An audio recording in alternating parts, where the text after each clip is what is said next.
very hard to know what to do as a doctor. I'd say particularly as a primary care doctor when people come in asking for pain medications. On the one hand, you don't want to not treat someone who's genuinely in pain.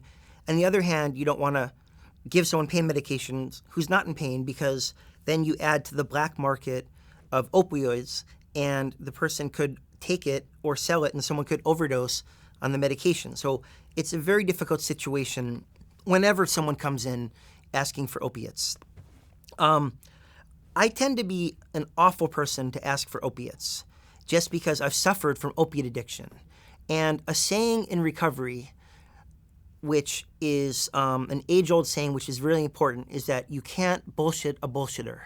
And given that I've employed almost all of the tactics that drug-seeking patients employ to try to get drugs out of their doctor, I feel like I have a very good radar for picking up and perceiving when patients are trying to scam me for opiates. So I feel like I do a good job of that. But that said, there are a lot of times in the office when it's just in the gray zone, when I just can't tell whether the patient's in pain or whether they're trying to scam me.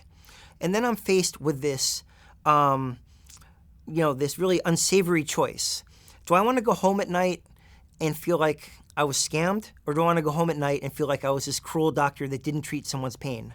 So you just have to decide if you want to err on the side of giving too many medications or err on the side of not giving enough medications.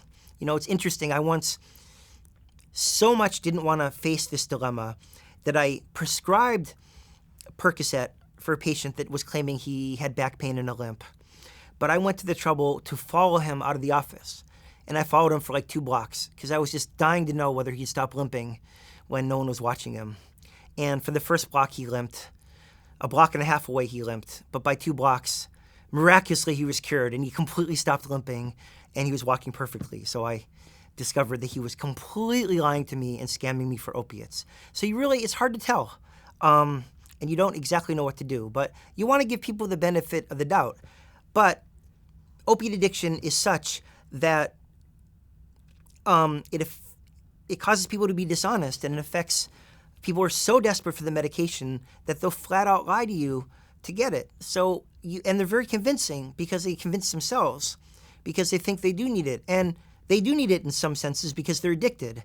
So it's just very hard to know what to do. And the answer to what do we do is that we do our best, which isn't very good. But all we can do is do our best.